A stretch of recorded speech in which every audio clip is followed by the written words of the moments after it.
গল্পের নাম অনুভূতিহীন পর্ব সংখ্যা ২, লেখা মেহেদী হাসান রিয়াদ। আমি ভ্রুকুচকে হৃদ ভাইয়ের দিকে তাকিয়ে রইলাম। লোকটাকে সুবিধার মনে হচ্ছে না আমার। বাবা মা এই কোনো মানুষের পাল্লায় পড়লো কে জানে। আমি ভেবেছিলাম বাসরাতে ঘরে কথাগুলো বলার পর মানুষটার দুইটা প্রতিক্রিয়া হতে পারে। এক, তোমাকে বিয়ে করেছি কি আলাদা থাকার জন্য? এখন তুমি আমার বিয়ে করাবো, সো তোমাকে ছুলে আমার একটুও পাপ হবে না, এই টাইপের কিছু। দ্বিতীয়, আচ্ছা সমস্যা নেই, আগে তুমি আমায় চিনো জানো, তারপর না হয় আমার কাছে এসো। তুমি যত সময় নেবে নাও, আমার প্রবলেম নেই। আমি কখনো তোমার কিচ্ছুর জন্য জোর করবো না, এই টাইপের কিছু। কিন্তু আমার ভাবনাকে জলে ফেলে লোকটা কোনো পাত্তাই দিল না আমাকে। অপমানিত বোধ করলাম আমি। আর লোকটা নিচে বিছানা করে শুয়ে পড়ে কি সুন্দর ঘুমাচ্ছে। আমি আর এটা নিয়ে ভাবলাম না। কাপড় চেঞ্জ করে নিলাম, অনেক রাত হয়েছে, এবার ঘুমাতে হবে। সকালে ঘুম ভাঙতে দেখি সে এখনও ঘুমাচ্ছে। ৪ রাত এদিক ওদিক ছটফট করলো ইঁদুরের মতো। হয়তো ওর নিচে ঘুমানোর অভ্যেস নেই তার। এক মুহূর্তের জন্য হলেও আমার একটু মায়া হয়েছিল মানুষটার জন্য। যাই হোক, স্বামী তো, তবুও আমি মানবতা দেখালাম না। আমাকে পাত্তা না দেওয়ার উসুল নেব আমি? জ্বালানো তো সবেমাত্র শুরু। সকালে তাড়াতাড়ি উঠে গেল হৃদ ভাই। চোখগুলো লাল হয়ে আছে, দেখে বোঝা যাচ্ছে রাতে ঘুম হয়নি তার। তবুও আমি কাটা গায়ে নুনের ছিটকা হিসেবে তাকে বললাম, রাতে ঘুমাতে পারেননি তাই না? আমাকে বলতেন যে আপনি নিচে ঘুমাতে পারেন না, তাহলে প্রয়োজনে আমি নিচে ঘুমাতাম। হৃদ ভাই এক দৃষ্টিতে কিছুক্ষণ আমার দিকে তাকিয়ে রইল। বোঝাই যাচ্ছে আমার কথায় খুব বিরক্ত বোধ করল সে। এরপর সে এরপর নীরবতা ভেঙে বলল, জুতা মেরে গরুদান করতে ভালোই পারো দেখছি। এরপর লোকটা আর কিছু না বলে ওয়াশরুমে চলে গেল। লোকটা আসলে সুবিধার নয়, যতটা সহজ সরল ভেবেছিলাম তার সে দ্বিগুণ ঘাড় তেরা। সে ভালোই হয়েছে, নিরামিষ হলে জ্বালিয়ে মজা পেতাম না। একটু পর মা আসলো রুমে। দরজায় নক করতেই দরজা খুলে দিলাম আমি। মা রুমে এসে আগে আমার উনি মানে হৃদ ভাইকে খুঁজছে দেখে মনে হচ্ছে এখন আমি না উনি তার আপন। আমি মায়ের দিকে চেয়ে পড়লাম। উনি ওয়াশরুমে গেছে ফ্রেশ হতে। মা আমার হাত ধরে নিয়ে খাটের উপর বসালো, এরপর বলল, হৃদের সাথে কথা হয়েছে তোর? আমি কিছু বলতে গিয়েও থেমে গেলাম। এরপর বললাম, হয়েছে, তবে মানুষটা এত সুবিধার না, কেমন গম্ভীর প্রকৃতির, ভাব বেশি মনে হয়। ডাক্তাররা এমনই হয়, আস্তে আস্তে সব বুঝে যাবে। এখন সে বের হলে ওকে নিয়ে নাস্তা করতে হয়। দুপুরে খাওয়া শেষে আমাকে নিয়ে রওনা দিল আমার শ্বশুরবাড়ির উদ্দেশ্যে। দুইটা গাড়ি, প্রথম রাতে মামি আর ড্রাইভার, আর দ্বিতীয় গাড়িতে আমি, সে আর তার দুই বন্ধু। ভাইয়ার দুই বন্ধু সামনে বসলো, একজন গাড়ি চালাচ্ছে আর একজন পাশে, আর আমি আর সে বসলাম পিছনে সিটে। বাবা মা আমার সাথে যাচ্ছে না, তারা কলেজ খোলার আগের দিন গিয়ে আমায় নিয়ে আসবে। এখন এই কয়েকদিনের জন্য পাঠাচ্ছে যাতে শ্বশুরবাড়িটা একটু ভালো করে দেখে বুঝে বাড়ির সাথে পরিচিত হয়ে আসতে পারি। এরপর আমার এক্সাম শেষে তখন অনুষ্ঠান করে তুলে নিয়ে আসবে। গ্রীষ্মের সময় কাটাতে শ্বশুরবাড়িতে পাঠাচ্ছে আমাকে। অদ্ভুত না বিষয়টা?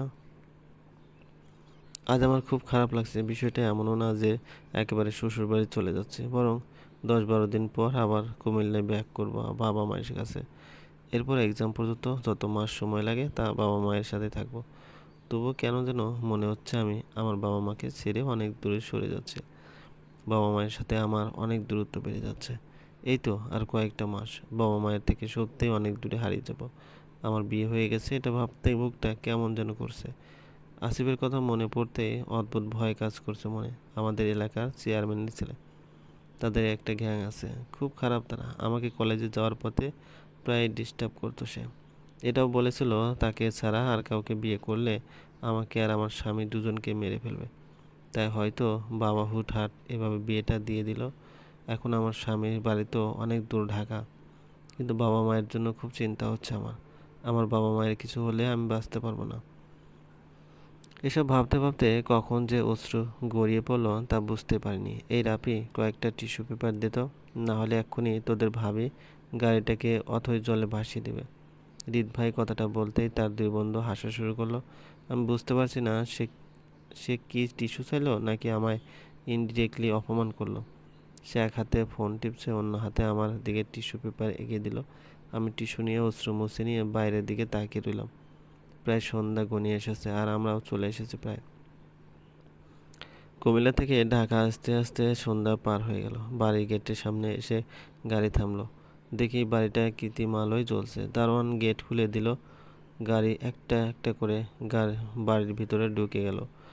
গাড়ি পার্কিং করে দেখি বাড়ির সদর দরজায় সামনে কতগুলো মেয়ে ফুল হাতে দাঁড়িয়ে। মামি আমাকে ধরে ভিতরে নিয়ে যাওয়ার সময় মেয়েগুলো ফুল ছিটাতে থাকলো। ফ্রেশ হয়ে প্রতিবেশীদের সাথে পরিচিত হলে সবাই একে একে চলে গেল। আমি চুপচাপ বসে আছি ড্রয়িং রুমে। অনেক আগে এসেছিলাম এই বাড়িতে, ঠিকভাবে মনেও নেই। আর আগের থেকে এখন বাড়ির চেহারাও বদলে গেছে। হৃদয় নাকি হসপিটালে চলে গেছে জরুরি কল্পে। কত ব্যস্ততা তার! নতুন বউকে সঙ্গ দেওয়ার সময় পাচ্ছে না সে। একেবারে অনুভূতিহীন একটা মানুষ। আমি কিচেনে মামির কাছে গেলাম। দেখি শিলা, কাজের মেয়েটা, রাতের জন্য রান্না করছে আর মামি চা বানাচ্ছে। আমি মামিকে বললাম, আমি একটু বাড়িটা ঘুরে দেখবো মামি। মামি শিলাকে উদ্দেশ্য করে বলল, আরশিকে বাড়িটা ঘুরিয়ে দেখাতো, আমি এদিকটা দেখছি। মামির কথা শেষ হতে আমি বললাম, না না, তোমাকে কষ্ট করতে হবে না মামি, ও বরং রান্না করছে করুক, আমি পারবো, সমস্যা নেই। মামির সম্মতি পেয়ে আমি বাড়িটা ঘুরে ঘুরে দেখতে লাগলাম। এখন রাতের বেলায় ছাদের উপরে যাওয়া ঠিক হবে না বলে ছাদটা দিনের বেলায় দেখবো ভাবছি। সারা বাড়ি ঘুরে ঘুরে দেখলাম। এরপর একটা রুমে ঢুকে আমি অবাক হলাম। শুধু অবাক না, খুব বেশি অবাক হলাম। রুমটার দেওয়ালে অনেকগুলো ছবি ঝোলানো, যেগুলো অন্য কারো নয়, আমারই ছবি। আমি অবাক হয়ে দেওয়ালে থেকে একটা ছবি নামিয়ে হাতে নিয়ে দেখতে লাগলাম। তখন পিছন থেকে একটা পুরুষ কণ্ঠ ভেসে এলো কানে, এই মেয়ে, আমার রুমে কী করছো? আমার অনুমতি ছাড়া কেউ আমার রুমে ঢোকা নিষেধ। আমি পেছনে ফিরে হৃদ ভাইয়াকে দেখে হুট করে বলে দিলাম, আমার অনুমতি নিয়ে ঢুকতে হবে এখানে? হুট করে এমন কথা কেন বললাম তা আমি নিজেও বুঝতে পারছি না। আমি কি অধিকার খাটিয়ে কথা বললাম? আমার হাতে ছবিটা দেখে হৃদ ভাইয়া এগিয়ে এসে ছবিটা নিয়ে নিল। তারপর আমার দিকে চেয়ে বলল, এগুলো আজকে বিকেলেই লাগানো হয়েছে, আর এটা মায়ের কথা মতোই লাগিয়েছি। এত অবাক হওয়ার কিছু নেই। আর আমার রুমের সব কিছুই আমার ব্যক্তিগত, আর আমার ব্যক্তিগত জিনিসে কারো হাত লাগাটা আমার পছন্দ না। বলে তিনি ছবিটার উপরে হাত বুলিয়ে প্রথমে যেখানে ছিল ওখানে লাগিয়ে দিয়ে রুম থেকে বেরিয়ে গেল। আমি অবাক হয়ে তাকিয়ে রইলাম তার দিকে। তবে সে একটা কথা মিথ্যে বলেছে তা আমার কাছে পরিষ্কার, আর তা হলো ছবিগুলো আজকে লাগানো হয়নি।